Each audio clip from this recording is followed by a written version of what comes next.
So if you want to invite someone else onto your Kit account as a team member, you can do that, providing you're on one of the premium plans. So that could be someone who's helping you out with your email marketing. It could be it could be assistant, a virtual assistant, or it could be something like me, like someone who specialises in building, design and building Kit systems.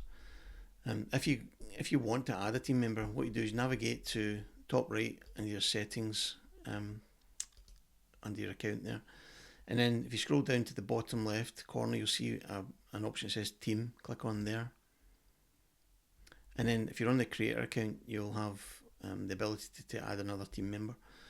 So I'm going to invite a team member, and in here I'm going to add the name of the person I'm going to add. So I'm going to add myself from another account, and my name and my email address,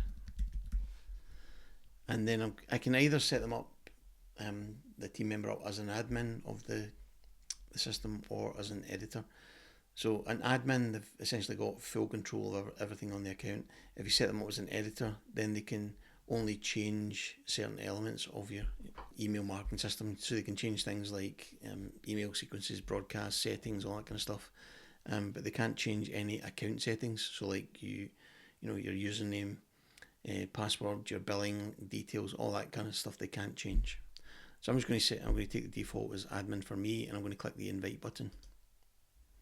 Now what happens there, as you can see, it says invitation pending.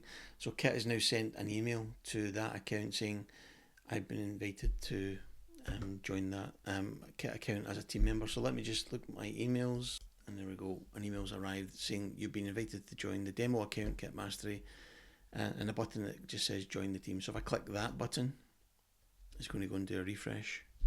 So now when I go back into settings, scroll down to team, click on that, you can see now I'm approved as a team member.